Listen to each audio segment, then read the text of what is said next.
Hi hello everyone, कैसे हैं आप लोग? आए हो बच्चों के? वाह, गुड टू सी यू। वाह, कैसा लग रहा हूँ भाई? स्टाइल अच्छा है। आगे सब लोग, am I audible? Am I visible? Hello hello hello hello, am I audible? Am I visible?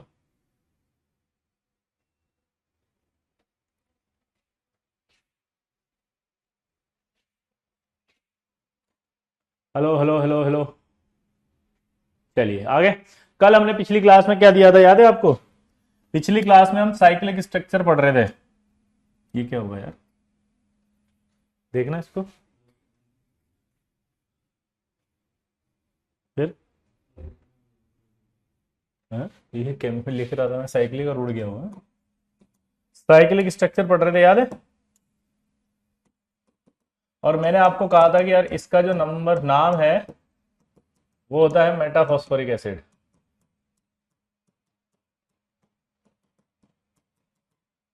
और मैंने आपको क्या कहा था फिर? ये H3 एन की वैल्यू अगर मैं 3 रख दूं तो 3 ये हो जाएगा। एन की वैल्यू 4 रख दूं,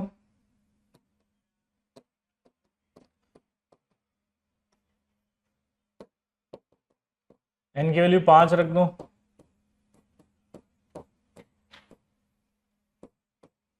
तो ये हो जाएगा। तो H3P3O9 H4P4O12 H5P5O15।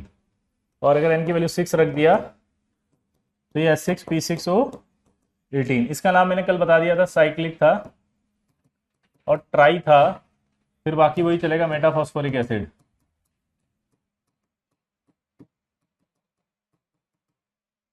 इसका नाम था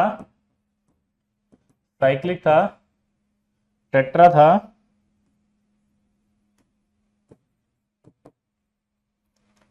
ठीक है। साइक्लिक था, टेट्रा था, मेटाफॉस्फोरिक एसिड।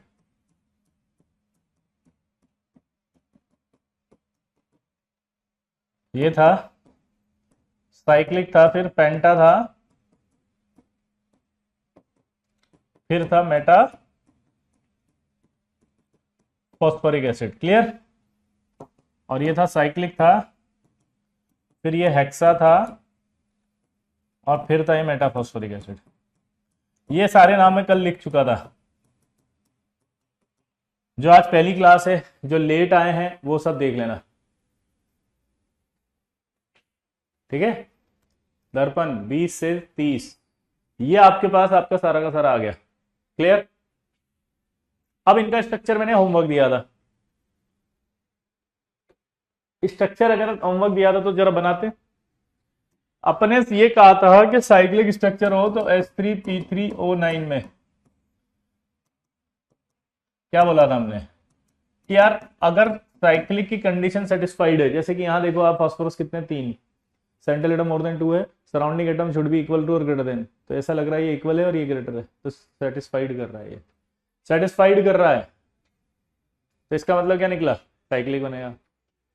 और साइक्लिक अगर बनेगा तो सबसे पहले बेसिसिटी इसकी 3 होगी, क्योंकि 3 OH है, तो 3 OH आपको यहां जोड़ने थे। अब ऑक्सीजन देखो कितने बचे हैं।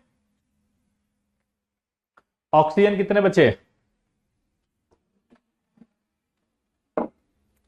अब ध्यान से देखो तो ऑक्सीजन कितने बचे हैं। तो यहां पर आपका डबल बॉन्ड, डबल बॉन्ड और डबल बॉन्ड आएगा, ठीक है। कंडीशन मैंने कल लिखवाई थी, कंडीशन ऑफ साइक्लिक स्ट्रक्चर देखो क्या होना बताया था, बताओ। सेंट्रल एटम क्या होना चाहिए? Should be more than 2।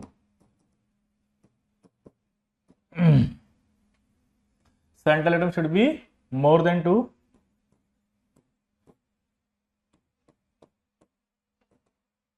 और सराउंडिंग एटम शुड बी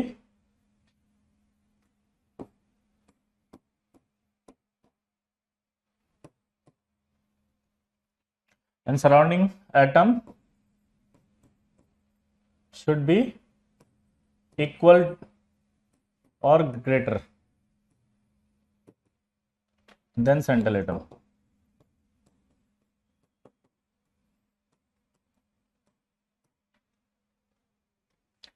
तो सेंट्रल एटम की बात कर रहे थे, शुड बी मोर देन 2 होना चाहिए।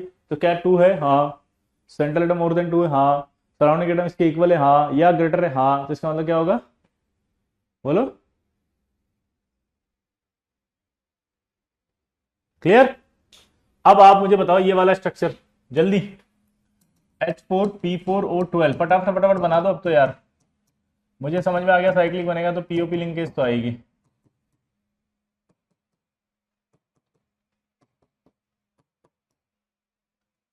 ये सिचुएशन तो बन गई 4 फास्फोरस में, बेसिसिटी 4 है इसकी, तो 4 OH चाहेंगे, सेंट्रल एटम से जोड़ूंगा और कहां जोड़ूंगा मैं, तो ये सेंट्रल एटम से ही जोड़ दिया।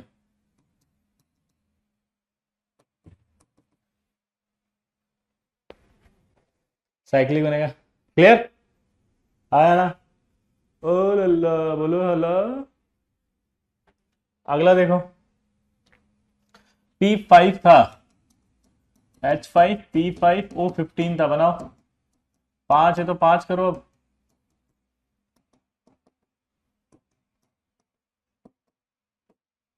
एक दो तीन चार पांच, यहां पर आपका OH आ जाएगा।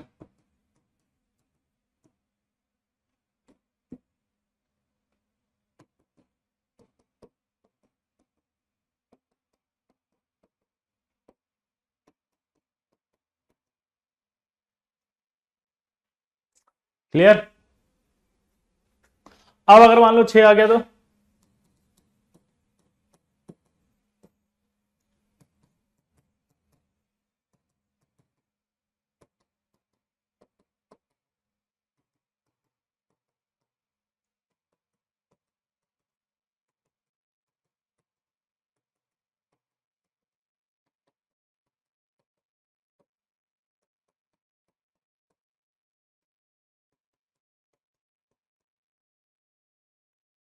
ये बन जाएगा, देखो। क्लियर?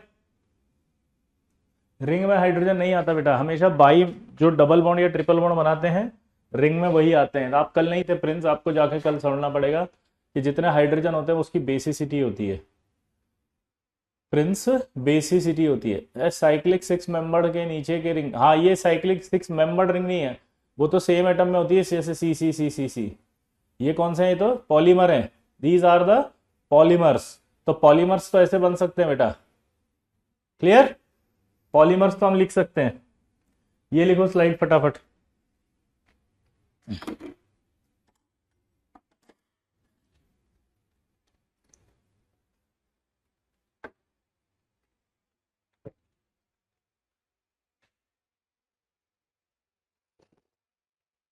रिंग में नहीं आती है, oxidation state out of range होना चाहिए ना बेटा, आप क्यों जबरदस्ती ठूस रहे हो? मतलब आपको रूल समझ में आ गया था कि oxidation state out of range होगी तभी होगा, तो जब इनका ऑक्सीडेशन स्टेट निकाल लो ना। अगर oxidation state out of range आएगा तो समझ जाओ आप। ठीक है, तो ये स्ट्रक्चर बन गया आपका। ठीक है, क्लियर? तो आई होप आप समझ गए होंगे सारे के सारे। अब आपसे एक सवाल पूछेगा, बताओ, ध्यान से देखना आप, ऑक्सी एसिड का नाम कैसे देंगे? तो नेमिंग ऑफ ऑक्सी एसिड पढ़ रहे हैं हम।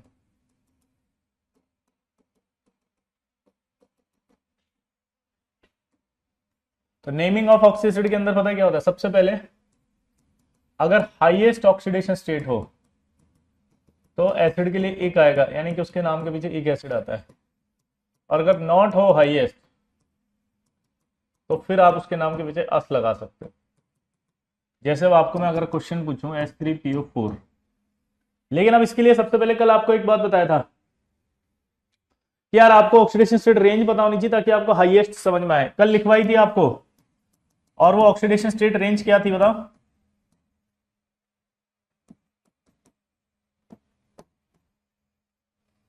वो थी आपकी N-8 टू N। क्या थी जल्दी बताओ? N-8 से N, जहां N बराबर मैंने क्या कहा था? Number of valence electron. जहां पर अगर हम फास्फोरस में देखें तो फास्फोरस में वैलेंस इलेक्ट्रॉन भी मैंने बताए थे कल कि बेरिलियम है, बोरोन है, कार्बन, नाइट्रोजन, ऑक्सीजन, फ्लोरीन और नियोन है। तो यहाँ आपका ये 2 है, ये 3 है, ये 4 है, 5 है, 6 है, 7 और ये 8 है। ये वैलेंस इलेक्ट्रॉन होते हैं। तो इसके नीचे देखो फास्फोरस में कितने वैलेंस आएंगे? 5। यहाँ 5 पुट करोगे तो -3 से +5 आएगी। सल्फर की कल बताई थी मैंने -2 से +6 आएगी। Cl की -1 से -1 से +7 आएगी। तो अगर आप ध्यान से देखो तो H3 का हाईएस्ट ऑक्सीडेशन स्टेट +5 हो सकता है। कल मैंने निकलवाना सिखाया था, कैसे निकालते हैं बताओ। 3 हाइड्रोजन का +1 होता है नॉन मेटल के साथ, तो 3 तो ये हो गया। फास्फोरस का निकालना है तो x हो गया, ये 4 हो गया, ये -2 हो गया, बराबर 0 हो गया। तो x बराबर निकालेंगे तो +5 आएगा। यहां पुट करोगे +5 तो हाईएस्ट है, तो हाईएस्ट है तो अब इसका नाम क्या बनेगा, फॉस्फोरिक एसिड। इक आएगा ना क्योंकि हाईएस्ट है तो इक। अगर आपको H3PO3 दे देता, चलो बताओ H3PO3 इसका ऑक्सीडेशन स्टेट बताओ, H3PO3 का ऑक्सीडेशन स्टेट बताओ। देखे निकाले, 3 + x 3 - 2 बराबर 0।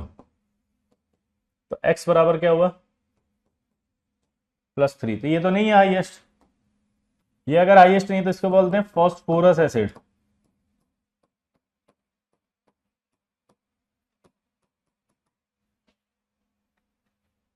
क्या बोलेंगे इसको, फॉस्फोरस एसिड।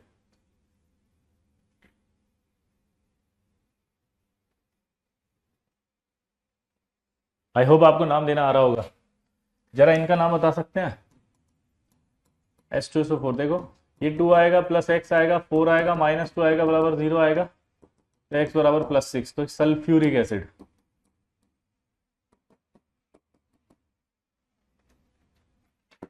अगर ये H2SO3 आएगा तो क्या आएगा, 2 आएगा, +x आएगा, +3 - 2 बराबर 0, x बराबर क्या आएगा, +4।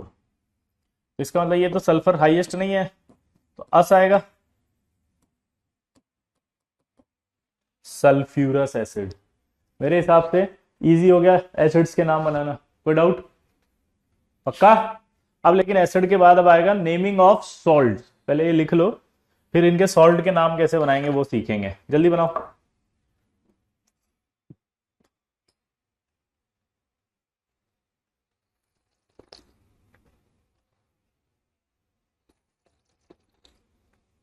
बीस तारीख तक डेली क्लास होगा सुजीत, है ना।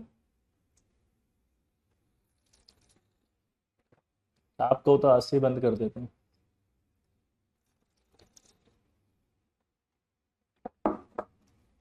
हो गया। नेमिंग ऑफ क्या आएगा, सॉल्ट।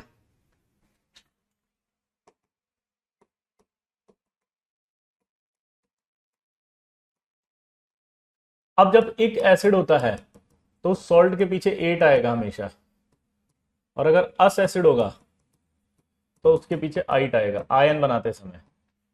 जैसे मान लो H2SO4 है। अब आपको ये पता होना चाहिए लेकिन कि H2SO4 की बेसिसिटी, आपको ये पता होना चाहिए कि H2SO4 की बेसिसिटी कितनी होती है।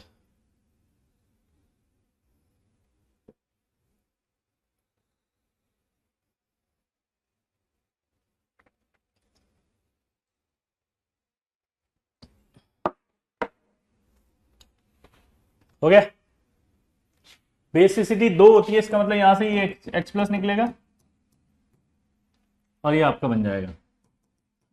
और अब 2 बेसिसिटी होती है तो एक और H+ निकलेगा। अब प्रॉब्लम ये है कि ये सल्फेट है, ये भी सल्फेट है। अगर आप रूल देखो तो आपसे कहा था एक एसिड हो तो उसके पीछे 8 आएगा, तो एक एसिड है ये सल्फ्यूरिक, तो इसका नाम बनेगा सल्फेट। एक एसिड है सल्फ्यूरिक, सल्फेट।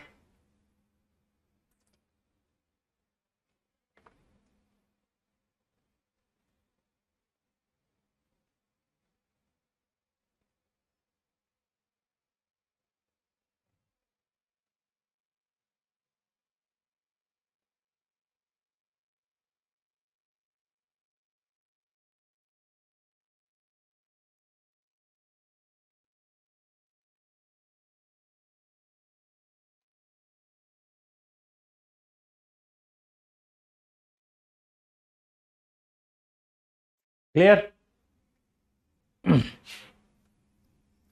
तो अब मेरे पास एक प्रॉब्लम आ गई, दो दो सल्फेट हो जाएंगे तो फिर गड़बड़ हो जाएगी। तो आईयूपीएसी ने बोला कि अगर मान लीजिए यहां आयनाइजेबल हाइड्रोजन है तो इसका नाम होगा फिर हाइड्रोजन सल्फेट।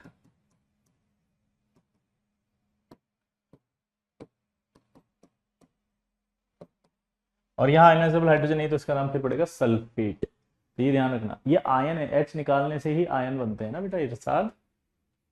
एच निकालेंगे तो आयन बनाएंगे ना। नेमिंग ऑफ सॉल्ट, सॉल्ट में एक एनायन होगा एक केटायन होगा। तो अगर मान लीजिए अब आपसे एक एनायन और एक केटायन है और NaHSO4 का नाम पूछा, तो अब आप बताओ इसका नाम क्या बन गया। इसका नाम बन गया सोडियम हाइड्रोजन सल्फेट। लेकिन अगर आपको ये दे देता कि सोडियम और इसका नाम फिर क्या बन जाता, सल्फेट।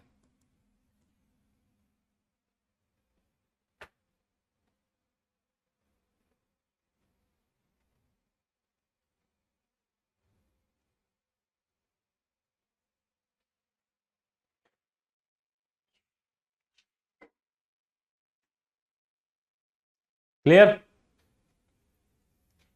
तो इन दोनों में डिफरेंस समझ में आया। ये सोडियम हाइड्रोजन सल्फेट हो गया, सोडियम सल्फेट हो गया। एच निकाल रहे हैं इरशाद, समझ में आया बेटा इरशाद। एच क्यों निकाल रहे हैं बताओ, आयंस बनाने के लिए। आयन मतलब होता है जब एच निकल जाता है, जब एच निकल जाता है तो आयन बनता है। ठीक है, अब देखें अगला बताना।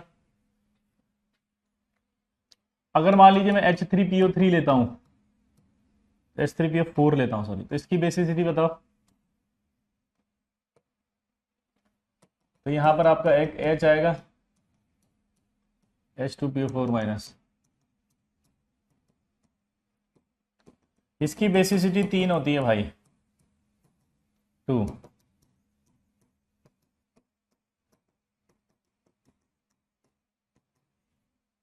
और इसकी बेसिसिटी 3। क्लियर। अब इसको नाम देंगे तो क्या नाम बनेगा बताओ, डाई हाइड्रोजन फॉस्फेट। मैं फिर से एक बात बोलूंगा, कौन सा हाइड्रोजन को लिखते हैं नाम में बताओ, जो आयनाइजेबल हाइड्रोजन होती है। दोबारा बोलो, कौन सी, जो आयनाइजेबल हाइड्रोजन होगी। दोबारा से बोलेंगे, कौन सी निकलेगी बताओ, जो आयनाइजेबल हाइड्रोजन होगी वो ही निकलेगी। तो यहां पर एक निकल, 3 हाइड्रोजन होती है तो एक निकल गई तो 2 बची, 2 बची। तो जो आयनाइजेबल हाइड्रोजन होगी सिर्फ वही लिखोगे, तो यहां 2 है आयनाइजेबल अभी भी, तो फिर एक और निकाल दिया इसीलिए। तो इसका नाम क्या बन जाएगा, हाइड्रोजन फॉस्फेट। इसका नाम फिर क्या बन जाएगा, फॉस्फेट। क्लियर। अब एक H निकलता है तो उसे 1 डिग्री भी बोल देते हैं, 2 निकलते हैं तो उसे 2 डिग्री भी बोल देते हैं, 3 निकलते हैं तो 3 डिग्री भी। तो आपसे भी बोल सकता है कि ये क्या है, 1 डिग्री हाइड्रोजन, ये क्या है 2 डिग्री हाइड्रोजन, ये क्या है 3 डिग्री हाइड्रोजन।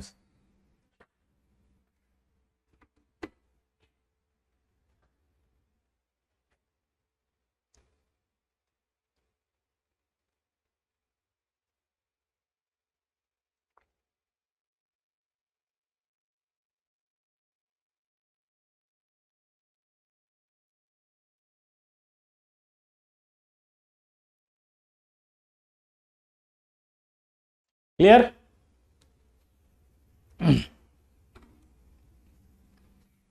अब मजा आएगा, अभी मजा आएगा भिड़ू, अब मजा आएगा रे भिड़ू। अब देखो क्या आएगा। जिन बच्चों ने कल बेसिसिटी याद नहीं की थी इसीलिए दिक्कत आ रही है, आप समझ नहीं रहे बात को। आप लोग क्या करते हो ना, पढ़ के तो आते नहीं हो और यहाँ नेतागिरी करके बैठ जाते हो, बोले समझ नहीं आ रहा। अरे समझ में कहां से आएगा, जब पढ़कर आओ। कनेक्टेड टॉपिक है ना कि बेसिसिटी क्या होती है। भाई बेसिसिटी तो पता होनी चाहिए ना। इधर देखो, जब एक एच निकलता है तो 1 डिग्री कहा जाता है, 2 एच निकलते हैं तो 2 डिग्री कहते हैं, 3 एच निकलते हैं तो 3 डिग्री कहते हैं। इसमें क्या गणित है बताओ। अरे भाई अगर एक एच निकला तो 1 डिग्री, 2 एच निकले तो 2 डिग्री फॉस्फेट, 3 एच निकले तो 3 डिग्री फॉस्फेट। बेसिसिटी आपको मैंने क्लास में सिखाया था अच्छे से, पिछली क्लास में। नंबर ऑफ क्या होता है,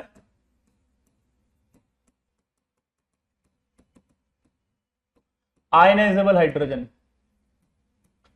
आयनाइजेबल हाइड्रोजन मतलब जो आयंस में जा सकती है, जो पानी में आयनाइज हो सकती है, जो H+ में जा सकती है। क्लियर। और बेसिसिटी निकालते कैसे हैं?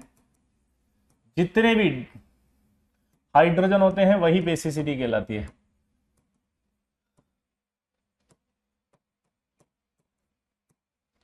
तो नंबर ऑफ हाइड्रोजन एटम्स को कहा जाता है बेसिसिटी। जैसे मैंने आपसे अभी क्वेश्चन में पूछा था कि यार H3PO4 की बेसिसिटी कितनी है, तो आपने बोल दिया था कि 3 बेसिसिटी खट से, तो इसका मतलब 3 आयनाइजेबल हाइड्रोजन है, ये मतलब होता है इसका। दोबारा से बोलो, बेसिसिटी 3 है मतलब क्या बोलोगे?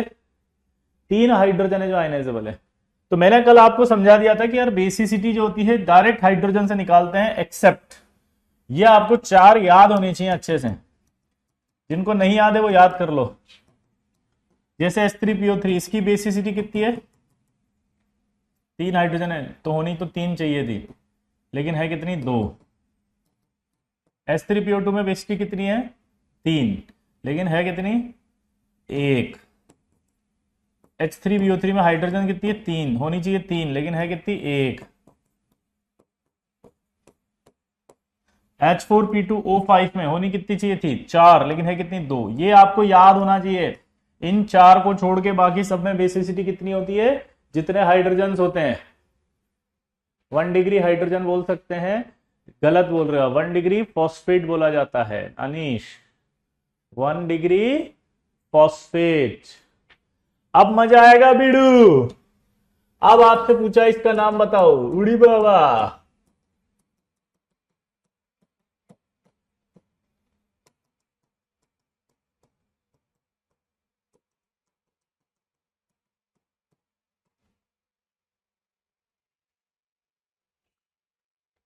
बोलो, आप इन दोनों आयंस के नाम बताओ।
बोलो।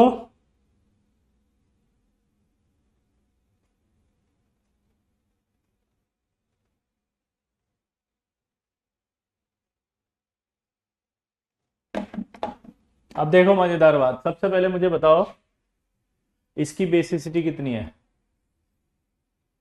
तो आप देखोगे इसकी बेसिसिटी 2 है, तो यानी कि 2 बेसिसिटी में से एक निकाल चुका। तो आयनाइजेबल तो एक ही है, इसलिए इसका नाम बनेगा हाइड्रोजन फॉस्फाइड।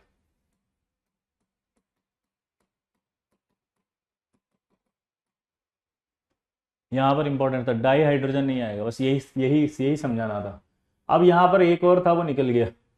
तो ये जो आयनाइजेबल नहीं है, आयनाइजेबल नहीं है, तो इसका नाम होगा फॉस्फाइड।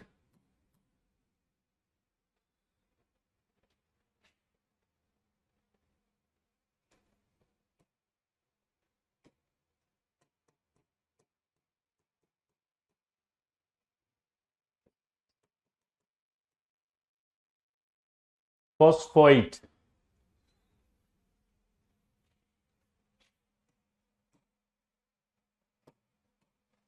Phosphide ion.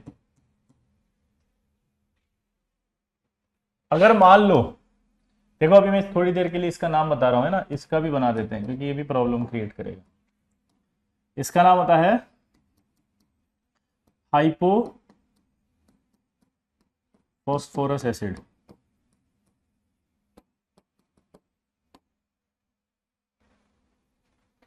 इसका नाम होगा हाइपो फॉस्फोरस एसिड।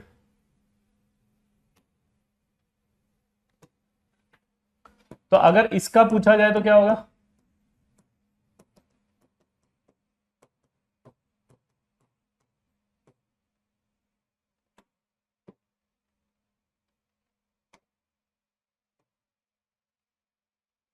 आप खुद बता दो इसका नाम क्या होगा, मैं नहीं बता सकता।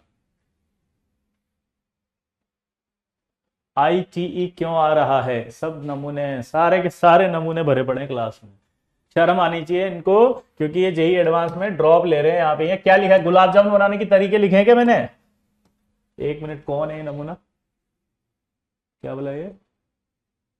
चला गया ये, कोई बात नहीं। हाइपो क्यों आ रहा है मैंने भी बताया, नाम बनाना सिखाएंगे अभी इस टाइप के एसिड्स का, है ना। पहले आप इसका आयन बताओ। ये देखो आइट होता है, अस होता है, तो यहां अगर आप देखो तो इसका नाम क्या बनेगा? Hypo phosphide ion. इस तरह के एसिड्स को कहा जाता है हाइपोफॉस्फाइड आयन। फॉस्फाइड नहीं होगा, हाइपोफॉस्फाइड होगा। फॉस्फेट भी नहीं होगा। फॉस्फेट नहीं होगा ना, अस आ रहा है। देखो इसके नाम में अस आ रहा है, अस आ रहा है, तो ITE आएगा, एट नहीं आएगा। आयुष, श्रुति, दिल मत तोड़ो ऐसे। श्रुति लिखा तो है रूल, ये रूल लिखा हुआ श्रुति, कि अगर मान लीजिए किसी के पीछे एक एसिड लिखा हो तो उसके पीछे एट आता है, और अगर अस लिखा हो उस एसिड में तो जब आयन बनाओगे तो आइट आता है। श्रुति अभी आपको एक लाइन बोली कि हाइपो कैसे आया, वो मैं सिखाऊंगा, तो you have to be patient, okay. ये कैसे आया, it my duty, it's my responsibility Shruti, that I will tell you, but now I do not.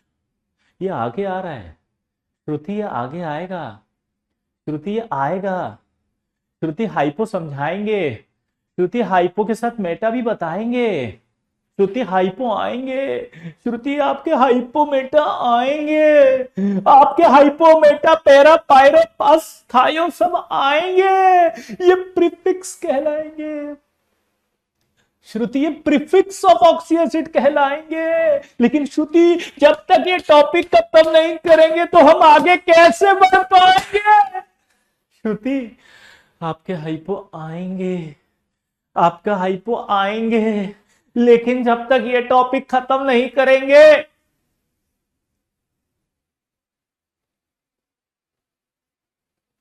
तब तक हाइपो कैसे आएंगे? ठीक है, आगे बढ़े। कक्षा में होने वाले किसी भी प्रकार के वार्तालाप को कृपया व्यक्तिगत ना लें, यह मात्र एक मनोरंजन का साधन है। इससे किसी भी जीवित और मृत व्यक्ति की भावनाओं को अगर आहत पहुंचता है तो चैनल इसके लिए उत्तरदायी नहीं है, ठीक है। आगे बढ़े।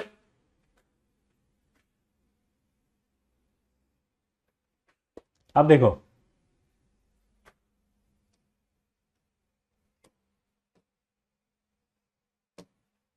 तो ये आपको अब इस तरह से आयंस के एसिड्स बनाना आ गया। अब प्रीफिक्स फॉर ऑक्सी एसिड, जब नाम बनाते हैं ना ऑक्सी एसिड्स का, तो उन ऑक्सी एसिड्स के नाम में कुछ ऐसे होते हैं जो उनके डेरिवेटिव्स होते हैं। क्या बोला जल्दी बताओ? कुछ ऐसे होते हैं जो उनके डेरिवेटिव्स होते हैं। क्या बोला जल्दी बताओ? कुछ ऐसे होते हैं जो डेरिवेटिव्स होते हैं।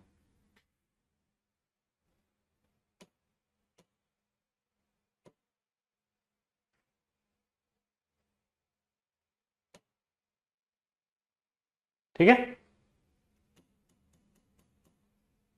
तो वो डेरिवेटिव पेरेंट एसिड से बनते हैं, और उसमें पहला आपका है मेटा एसिड। अब ये मेटा प्रीफिक्स कब लगेगा? जब H3PO4 में से एक वाटर निकाल दो। तो आप देखो, ये आपका H3PO4 है, इसमें से एक वाटर निकल गया तो ये HPO3 बन गया। क्लियर सबको? दोबारा बोलो, H3PO4 है, इसमें से वाटर निकल गया और HPO3 बन गया।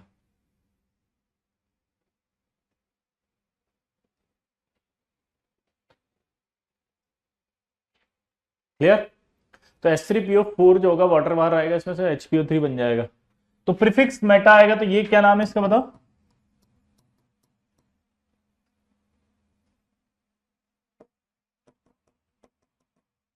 Phosphoric acid. तो जब आप इसमें पानी निकाल दोगे तो क्या बनेगा बताओ? बोलो, पानी निकाल दोगे तो क्या बन जाएगा बताओ?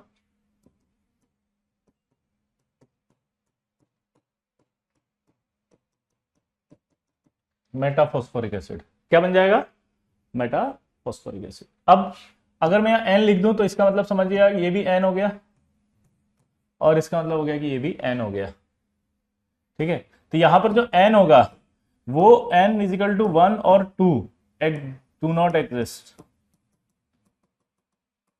ये एग्जिस्ट नहीं करता। एन इजिकल टू कहां से एग्जिस्ट करेगा? 3, 4, 5 और 6 तक।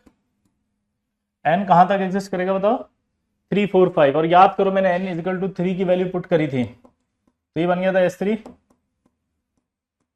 P3O9 H4 P4O12 H5 P5O15 और S6 P6O18। अब आपको कुछ याद है प्रीफिक्स? बोलो है, बोलो। इसका नाम आएगा तो मेटाफॉस्फोरिक एसिड तो आना ही है, बस 3 फास्फोरस है तो क्या आएगा? बोलो, 3 फास्फोरस है तो क्या आएगा? तो ट्राई आएगा। और मैंने अभी सिखाई थी कि साइक्लिक स्ट्रक्चर होती है भाई इसके अंदर। ठीक है, साइक्लिक स्ट्रक्चर होती है, इसका मतलब क्या निकलता है? बोलो, साइक्लिक आएगा। तो इसका नाम अभी बताया था मैंने, साइक्लिक ट्राई मेटाफॉस्फोरिक, साइक्लिक टेट्रामेटाफॉस्फोरिक, पेंटाफॉस्फोरिक और हेक्साफॉस्फोरिक। अब आपको एक और डाउट आएगा, सर ये क्यों नहीं मिल रहे? तो भाई साइंटिस्ट होते हैं ना, वो स्ट्रक्चर खोजते हैं। जब वो खोज रहे थे तो इनके मॉलिक्यूल नेचर में नहीं मिल रहे, इनके मिल रहे हैं, है ना? क्या बोला बताओ मैंने? जब वो खोज रहे थे तो इनके अभी तक मिले नहीं, इनके मिल गए, इसलिए बोल रहे हैं डज नॉट एग्जिस्ट। तब उन्होंने एक थ्योरी भी दी कि अगर मान लो N=2 का कोई मॉलिक्यूल निकला नेचर में, तो उसका प्रपोज्ड स्ट्रक्चर ऐसा होगा।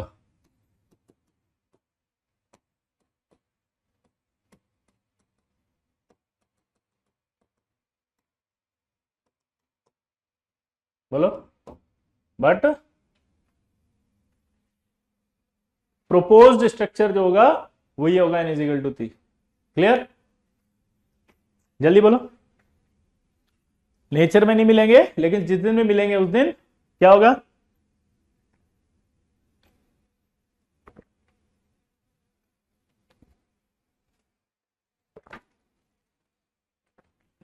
बोलो, इस तरह का स्ट्रक्चर मिलेगा, प्रपोज्ड स्ट्रक्चर। क्या होगा ये? Proposed structure. मेटा के बाद और भी एग्जांपल ले सकते हैं, जैसे इसमें आप बताओ H3BO3 में से एक पानी निकाल दो तो ये क्या बन जाएगा? HBO2।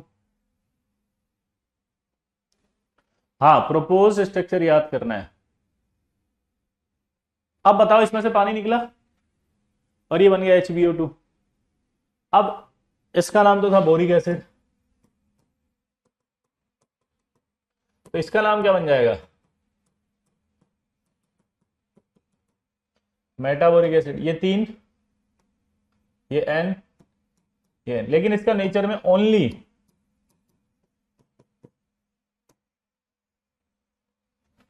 N=3 होगा।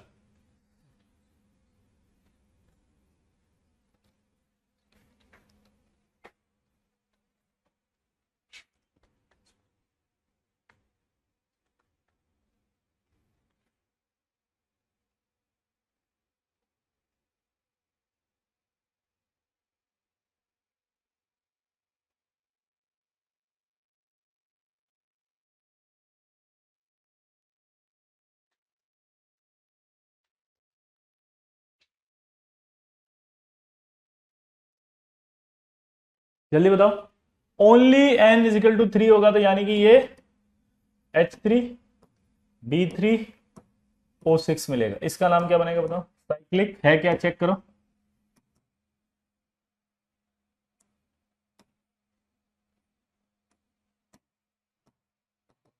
साइक्लिक, बोलो, ट्राई, क्या है साइक्लिक बनेगा क्या? देखो,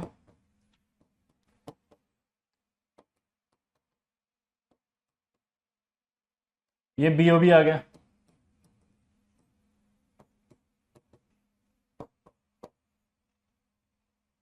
क्लियर? अरे हाँ तो बोल दो। ये साइक्लिक स्ट्रक्चर हो जाती है। ये ऑक्सीजन के पास एक लोन पेयर है और बोरोन के पास एक वैकेंट ऑर्बिटल है। ऑक्सीजन के पास एक लोन पेयर है और बोरोन के पास एक वैकेंट ऑर्बिटल है, तो ये अपना लोन पेयर उसको दे देगा, ये अपना लोन पेयर इसको दे देगा, ये अपना लोन पेयर इसको दे देगा। ट्राई बोरिक नहीं, ट्राई मेटाबोरिक आएगा। हाँ,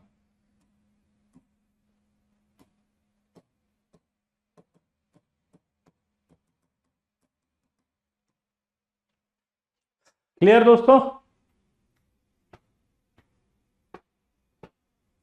आया ना? अब देखो इधर अगला, H3PO3 में से एक वाटर निकाल दो, तो क्या नाम बनेगा इसका?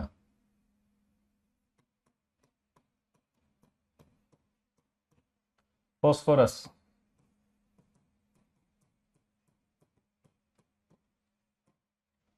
इसका नाम क्या बन जाएगा? मेटाफॉस्फोरस।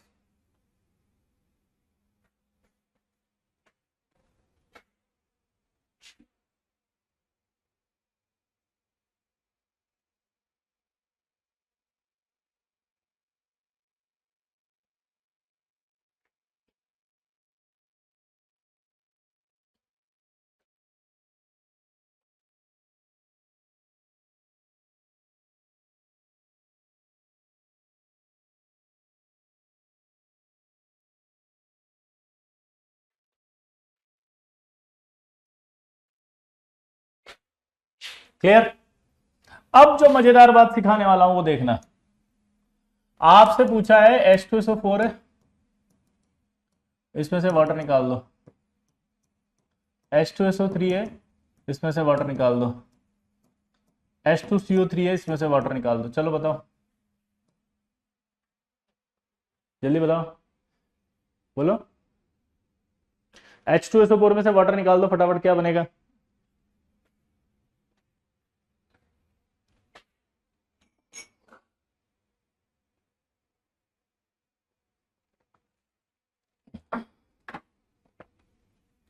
क्या बनेगा? आप इसको देखो SO3, इसको देखोगे तो SO2, इसको देखो तो CO2। इनके नाम बताओ।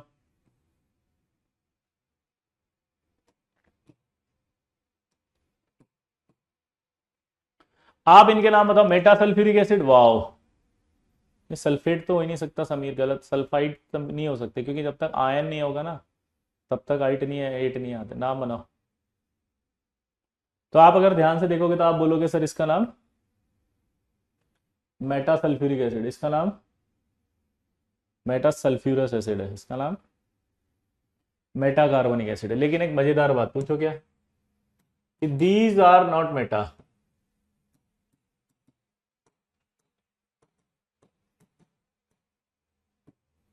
These are anhydride.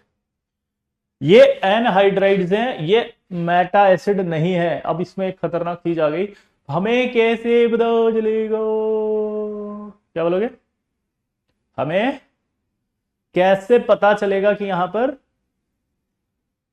ये मेटा नहीं है? आपने पहले तो मेटा लगा दिया, अब मेटा मना कर रहे हो, ये क्या तरीका हुआ? तरीका बताता हूं। अगर वाटर निकालने के बाद जो प्रोडक्ट हो उसमें हाइड्रोजन हो तो एसिड बोलोगे ना। हाइड्रोजन होना चाहिए ना, अपन ने ऑक्सी एसिड का नाम लिया था, हाइड्रोजन और ऑक्सीजन होने चाहिए।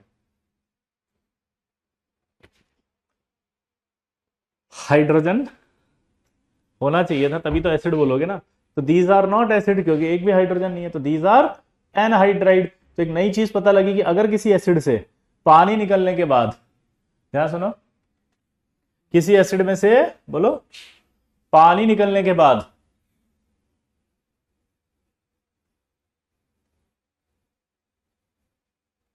किसी एसिड में से पानी निकलने के बाद अगर प्रोडक्ट में हाइड्रोजन नहीं हो एसिड निकलने के बाद अगर इसमें एसिड में एच ना हो तो ये एसिड नहीं है, ये क्या होते हैं फिर एनहाइड्राइड। तो these are not meta acid, these are anhydride. तो मेटा की कहानी समझ में आ गई। अगला आएगा पायरो। पायरो में कुछ नहीं होता, दो एसिड होने चाहिए, उनमें से एक वाटर निकले। दोबारा बोलो, दो एसिड है, उनमें से एक वाटर को निकाल दो, दो एसिड में से एक वाटर को निकालो, तो जो प्रोडक्ट बनेगा वो पायरो होगा। पायरो का फॉर्मूला देखो, H4P2O7। तो इसको क्या बोलेंगे, पायरो फॉस्फोरिक एसिड। इधर आओ, दो H3PO3 ले लो, एक वाटर निकाल दो, तो क्या बनेगा H4P2O5, पायरो फॉस्फोरस, फॉस्फोरस आएगा इसमें ना, पायरो फॉस्फोरस एसिड। अगर मान लीजिए 2H2SO4 आ गया, उसमें से वाटर निकाल दो, तो क्या बनेगा ये H2H2O7। तो क्या बनेगा ये पायरो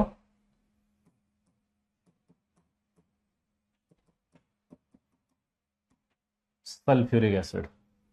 क्या बनेगा ये पायरो सल्फ्यूरिक एसिड। अगला बताओ, अगर इसमें से वाटर निकाल दे तो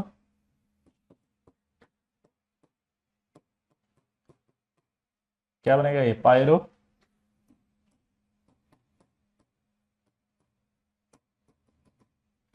सल्फ्यूरस एसिड। दोबारा बोलो, पायरो सल्फ्यूरस एसिड। क्लियर। तो पायरो कैसे समझ में आ गया। तो अब बताओ इसका प्रोडक्ट बताना और उसका नाम बताओ। पायरो नाइट्रिक आएगा या नहीं आएगा बताओ।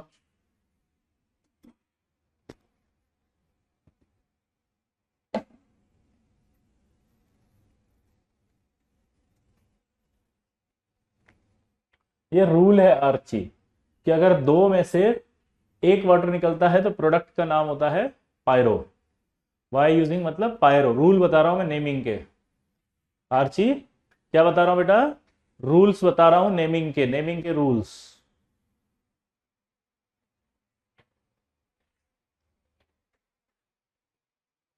हो गया।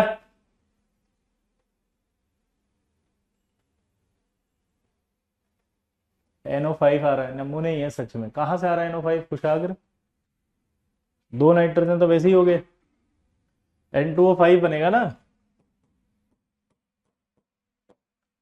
और ये Cl2O7 बनेगा। देखो तुमसे यार दो मॉलिक्यूल में से एक वाटर नहीं निकल रहा, तो क्या बनेगा ये एनहाइड्राइड। तो दीज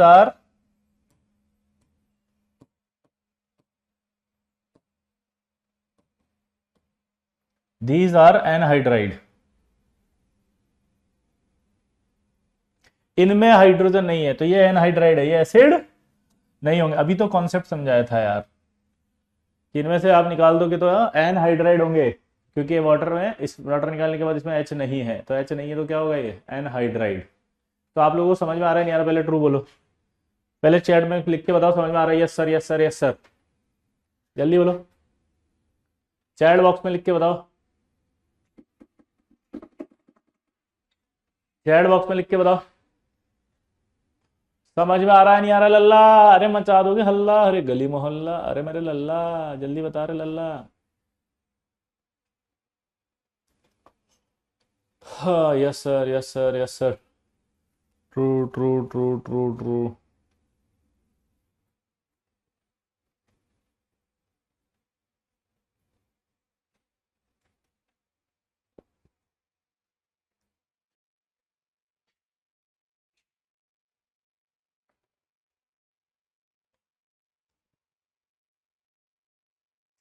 चलिए थैंक यू। पायरो के बाद अब आएगा आपका हाइपो। हाइपो में क्या होता है कि जब अस ऑक्सी एसिड में से, किस में से बताओ, अस ऑक्सी एसिड में से एक ऑक्सीजन बाहर निकाल दो। अस ऑक्सी एसिड में से हाइड्रोजन को बाहर निकाल दो।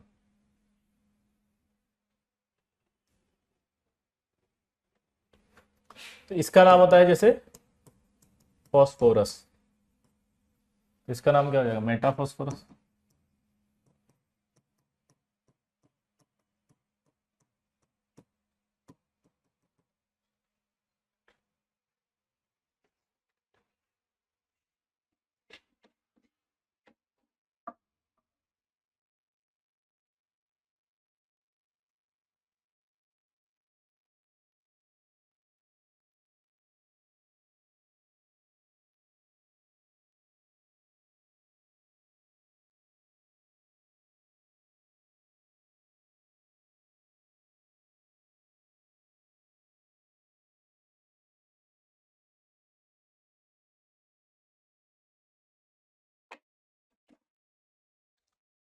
हो गया? तो बताओ नाम क्या बनेगा? वाह, वेरी गुड। मैं यही देखना चाह रहा था कि कोई जाग रहा है या नहीं है। क्या रहेगा? हाइपो। ठीक है।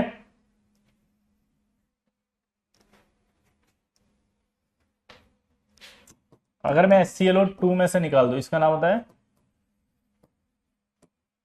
क्लोरस। इसमें से ऑक्सीजन निकाल दूं तो क्या बन जाएगा? Hypo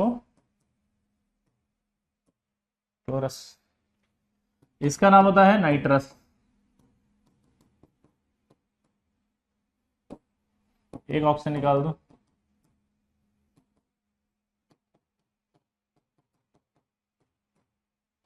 hyponitrous. समझ रहे हो आप? आया ना? तो क्या बना बताओ? हाइपो कब बनेगा? मैं लिख देता हूं, when one oxygen removed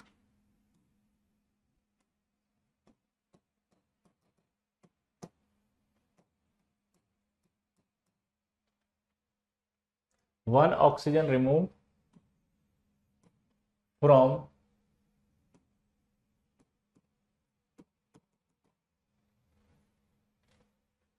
us oxy acid.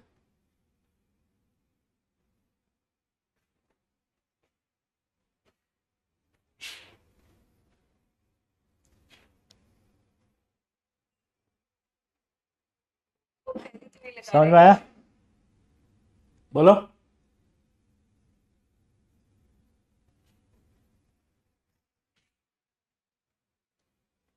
Clear? ये हाइपो कैसे बनेगा, समझ में आया? अब अगर मैं H2SO3 ले लेता हूं, इसमें ऑक्सीजन निकाल दूंगा तो ये क्या बन जाएगा? H2SO2। इसका क्या नाम बनेगा? हाइपो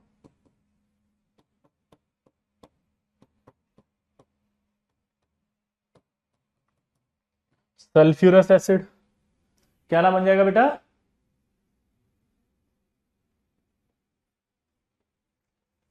बोलो। इसका एक खास नाम होता है, सल्फोक्सेलिक एसिड। क्या नाम होता है? सल्फोक्सेलिक एसिड। और इस सल्फोक्सेलिक एसिड के अंदर आपको ये ध्यान रखना है, इसकी दो स्ट्रक्चर होती हैं।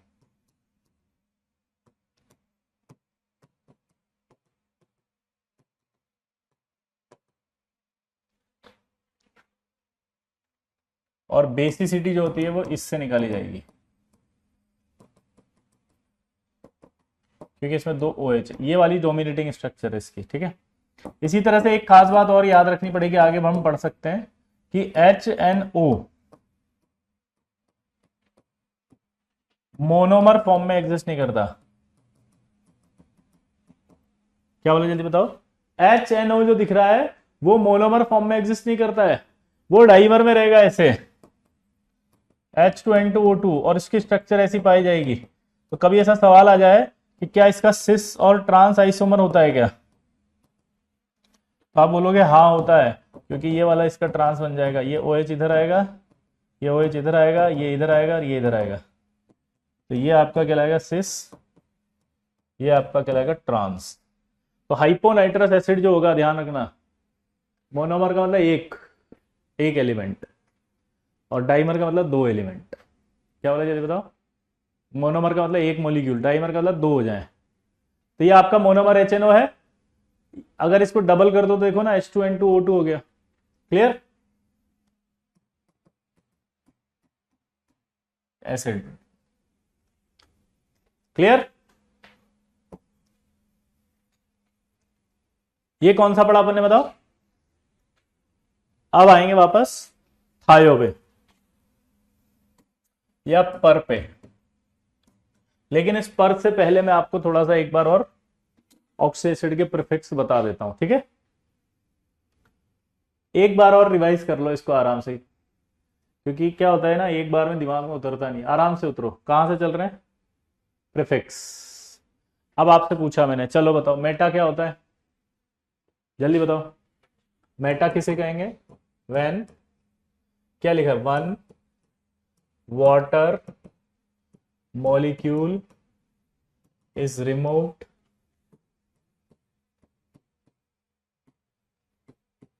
From one acid.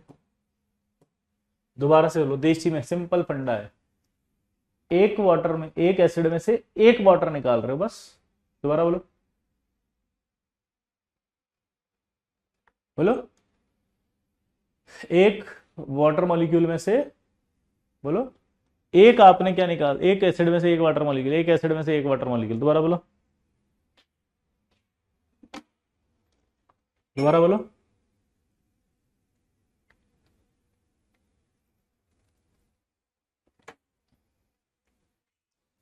एक वाटर में से, एक एसिड में से एक वाटर निकल गया। तो जब एक से एक निकला तो इसका नाम देखो क्या होगा। अगर इसका नाम फॉस्फोरिक एसिड है तो इसका नाम क्या बन जाएगा? इसका नाम बन जाएगा मेटा फॉस्फोरिक एसिड।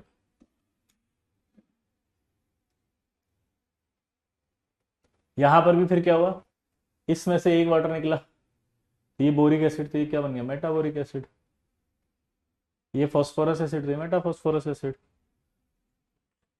अब इनमें से आपने निकाला तो यहां पर H नहीं है, तो एक नई डेफिनेशन बताई कि अगर पानी निकलने के बाद किसी प्रोडक्ट में हाइड्रोजन नहीं होता। दोबारा बोलो,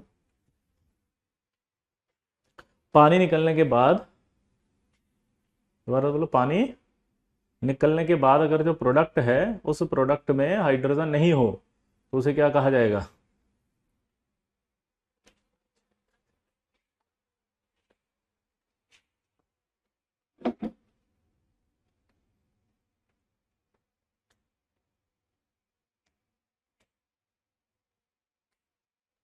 क्लियर? तो ये एनहाइड्राइड हो गए। अब आपके पास आया पायरो। पायरो को देख करके क्या बोलोगे? When one water molecule is removed, one water molecule is removed from, when one water molecule is removed from, बोलो, two molecule of acid। यानी कि दो मॉलिक्यूल होने चाहिए, ये रहा दो, उनमें से एक वाटर निकले। दोबारा बोलो, दो वाटर में से,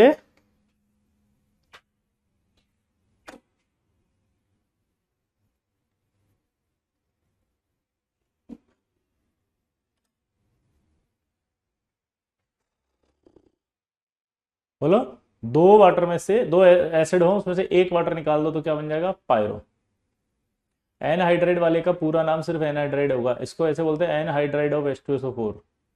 अगर SO2 है तो एनहाइड्राइड ऑफ H2SO3। अगर CO2 है तो एनहाइड्राइड ऑफ H2CO3। पायरो में मॉलिक्यूल सेम होने चाहिए जी उत्कर्ष। क्लियर? तो यहां से निकाला आपने दो में से एक, तो ये बन गया। इसका नाम आपको पता था फॉस्फोरिक है तो इसका हो जाएगा पायरोफॉस्फोरिक। इसका नाम आपको पता था क्या? फॉस्फोरस, इसका हो जाएगा पायरोफॉस्फोरस। इसका पता था सल्फ्यूरिक, ये हो जाएगा पायरोसल्फ्यूरिक। इसका पता था सल्फ्यूरस, इसका हो जाएगा पायरोसल्फ्यूरस।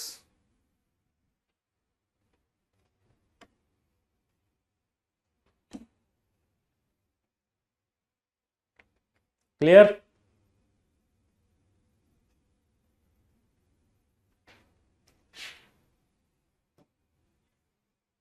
तो ऐसे सारे समझ में आए अब? हाइपो, हाइपो के अंदर क्या बोला उसने कि यार जो अस ऑक्सी एसिड हो, ये अस वाले हैं सारे, देखो ये अस आ रहा पीछे, अस, अस, तो जो अस होते हैं इसका सल्फ्यूरस है, उनमें से एक ऑक्सीजन निकाल दो तो बनने वाला प्रोडक्ट क्या होगा? हाइपोफॉस्फोरस। क्या होगा? हाइपोफॉस्फोरस। श्रुति, आपका हाइपो आ गया, ठीक है। यहां से क्लोरस, तो ये हाइपोक्लोरस, ये नाइट्रस, हाइपोनाइट्रस। क्लियर? अब हाइपोसल्फ्यूरस का एक नाम और बताया मैंने, कौन सा? बोलो।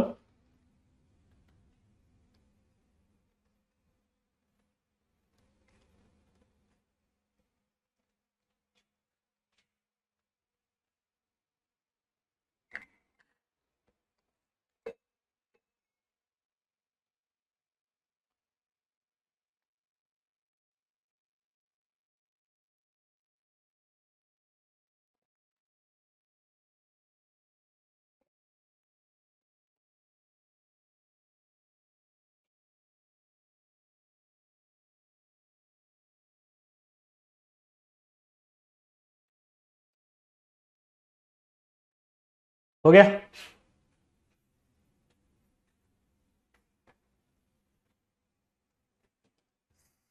सल्फोक्सिलिक एसिड, इसकी बेसिसिटी पूछी जाए तो ये स्ट्रक्चर से बनानी है। क्लियर? अब आएगा पर। पर कब आता है जल्दी देखो इधर,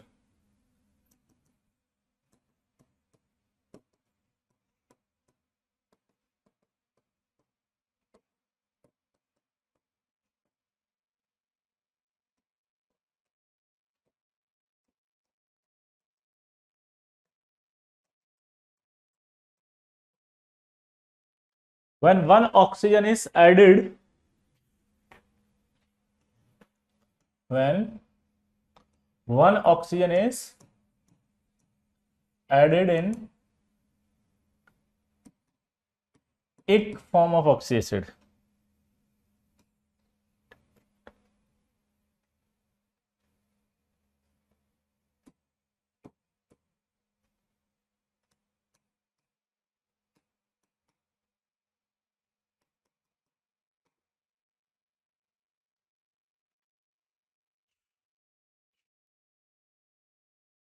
ठीक है। आपसे क्या कह रहा है कि एक ऑक्सीजन एटम को ऐड करना एक एसिड में, यानी कि अगर आप इसमें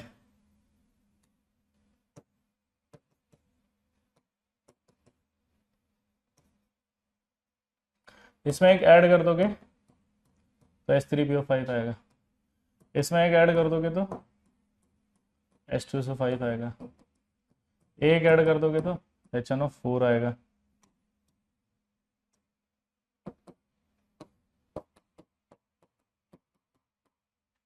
तो क्या आएगा एसिड के नाम के आगे बताओ? पर। क्या आ जाएगा? पर। तो जल्दी बताओ इसका नाम क्या बन गया? पर। और फॉस्फोरिक तो पहले से ही था, फॉस्फोरिक एसिड। ये क्या हो जाएगा? पर सल्फ्यूरिक एसिड, पर नाइट्रिक एसिड, और पर क्लोरिक एसिड। अब इस पर के अंदर भी एक सवाल है, क्या बोले जल्दी बताओ? पर में भी एक सवाल आएगा कि पर के आगे आप परऑक्सी भी लिख सकते हो ऐसे, पर के साथ साथ पर ऑक्सी या पर oxo.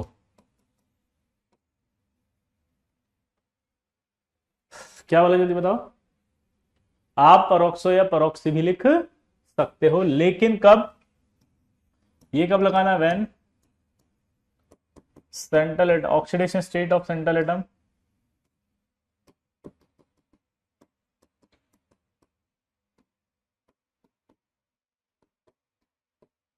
when oxidation state of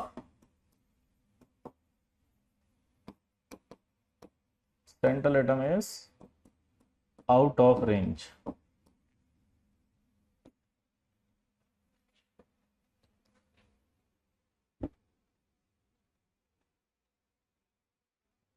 अगर oxidation state out of range आ गई इधर, तो आप इनके आगे परऑक्सी भी लगा सकते हो। इसका ऑक्सीडेशन स्टेट, इसका इसका निकालो चलो, और मुझे बताओ कि क्या ये आउट ऑफ रेंज है क्या।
देखो इसमें आउट ऑफ रेंज आ रही नहीं आ रही,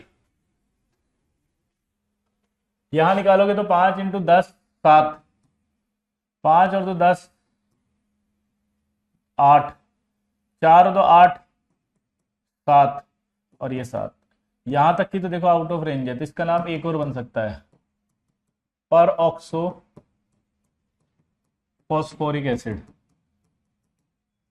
इसका भी एक और बन सकता है, पर ऑक्सो सल्फ्यूरिक एसिड। इसका बन सकता है पर ऑक्सो नाइट्रिक एसिड। अब आपको ये समझना पड़ेगा कि जो हेलोजेंस हैं, हेलोजन में जो हाईएस्ट ऑक्सीडेशन स्टेट होती है वो कौन सी होती है, +7, बट फॉर एक एसिड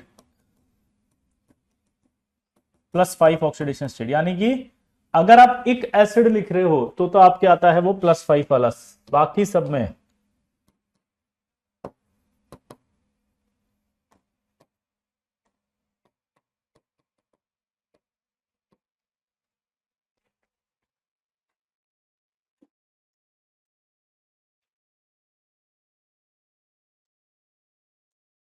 ध्यान से सुनना, मैं लॉजिक जो दे रहा हूं ध्यान सुनना। क्या, जितने भी एसिड से सब में हाईएस्ट ऑक्सीडेशन स्टेट जो होती है उसी को एक एसिड कहा जाता है, एक्सेप्ट हेलोजन।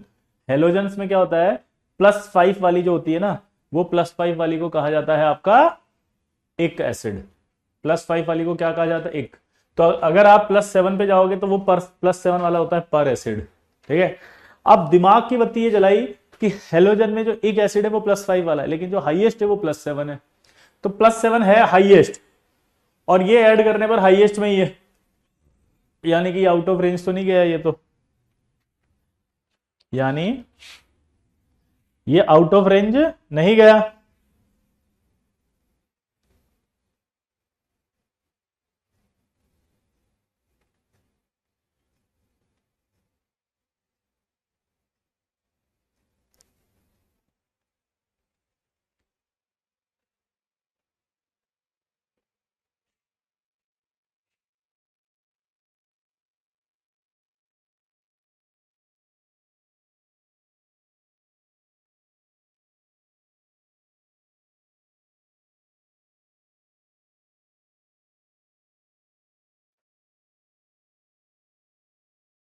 दोबारा समझेंगे।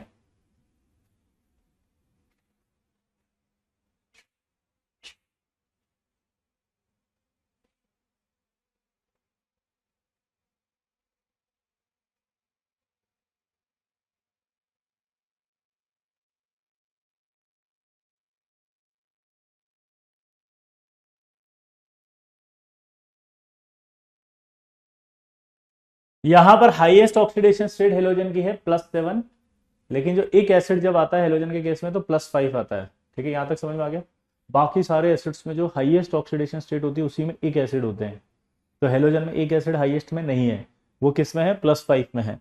तो जब आप एक ऑक्सीजन ऐड करोगे तो +7 में जाएगा, तो +7 में जाएगा तो इसका मतलब वो हाईएस्ट ही ऑक्सीडेशन स्टेट में है।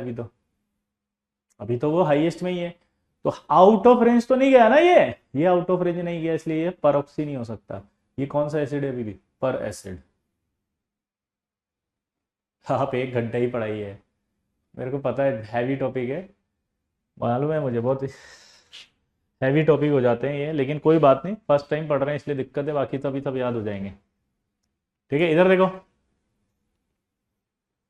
लास्ट वाला क्लोरस नहीं है, यही मैं बताना चाह रहा हूं कि हेलोजन को छोड़ के बाकी सब में हाईएस्ट ऑक्सीडेशन स्टेट में ही एक होती है। दोबारा बोलो, हेलोजन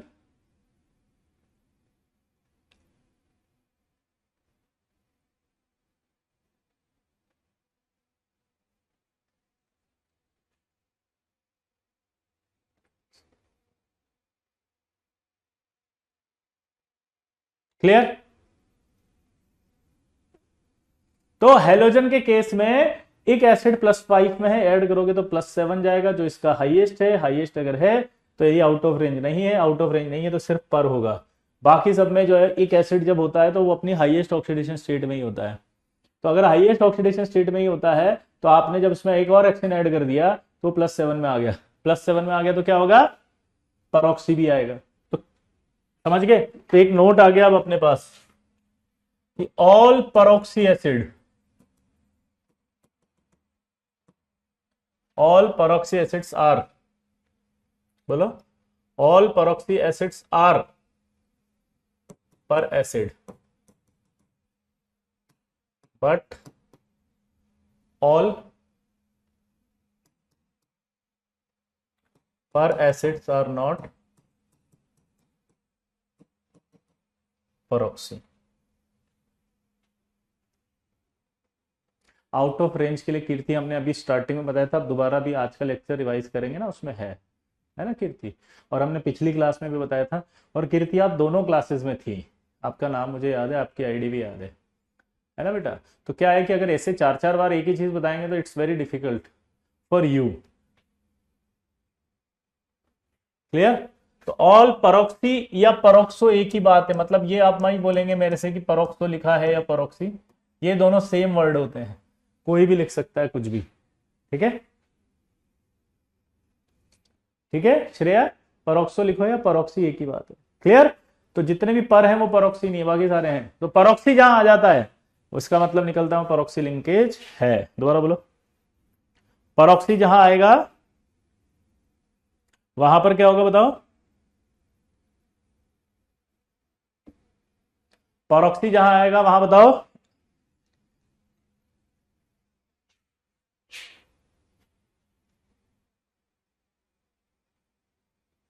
इस पे सवाल आते हैं एग्जाम में, यस बहुत सारे आते हैं। ठीक है, तो जहां जहां परोक्सी है परोक्सी लिंकेज है। थायो,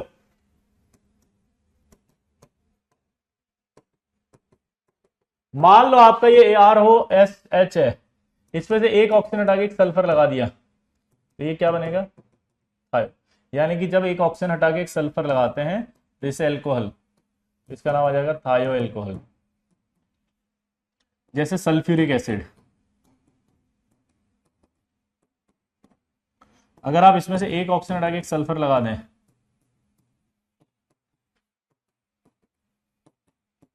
तो इसका नाम आ जाएगा थायो सल्फ्यूरिक एसिड।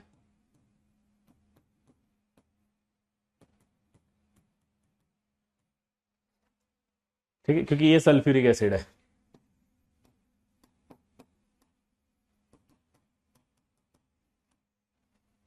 ये सल्फ्यूरिक एसिड है तो वो हो जाएगा थायो सल्फ्यूरिक एसिड।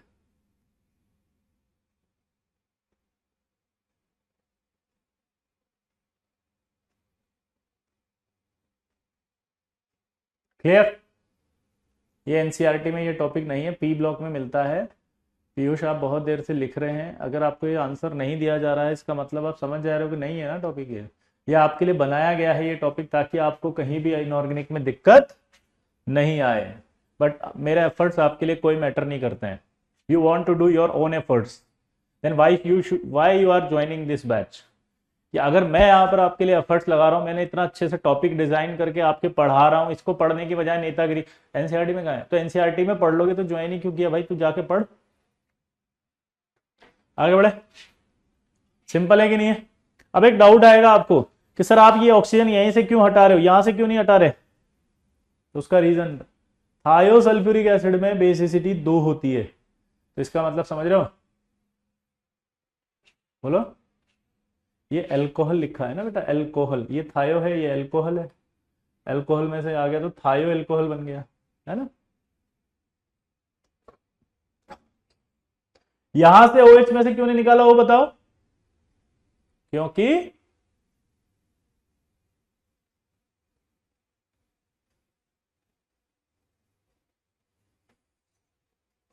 बोलो, क्योंकि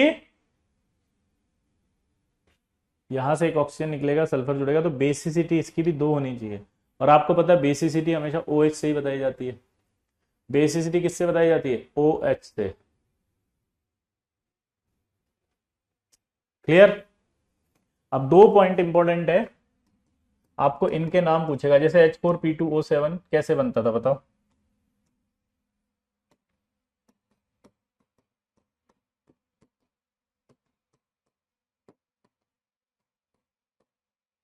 अगर मैं इसमें से एक ऑक्सीजन निकाल दूं, H4P2O7, यहां से निकाल दूं तो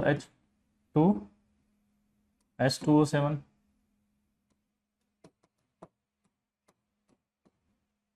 H2H2O7, अब इसमें से वाटर निकलेगा, सॉरी,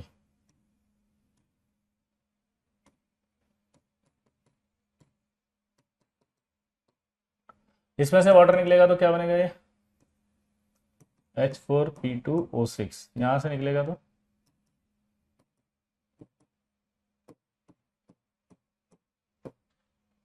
आपसे पूछेगा इनके नाम बताओ,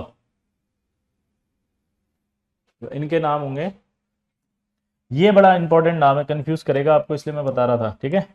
हाइपोफॉस्फोरिक एसिड,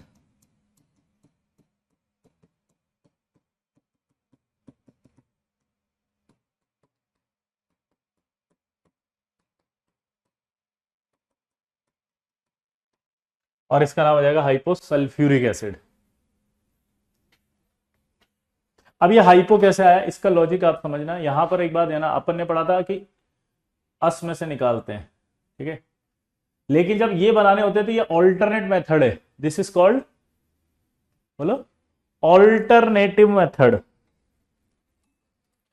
ये स्पेशल केस है, ये डेफिनेशन वाले नहीं है, ये लेबोरेटरी में बनाए जाते हैं अलग से, तो ये इसलिए सवाल पूछे तो याद रखना है आपको कि ये दोनों भी हाइपो होते हैं बस, और ये डेफिनेशन से नहीं बनते हैं, लेबोरेटरी में बनाते हैं ये हम। कैसे, लेबोरेटरी में, क्या बोला जल्दी बताओ, लेबोरेटरी में बनाते हैं, किसमें, लेबोरेटरी।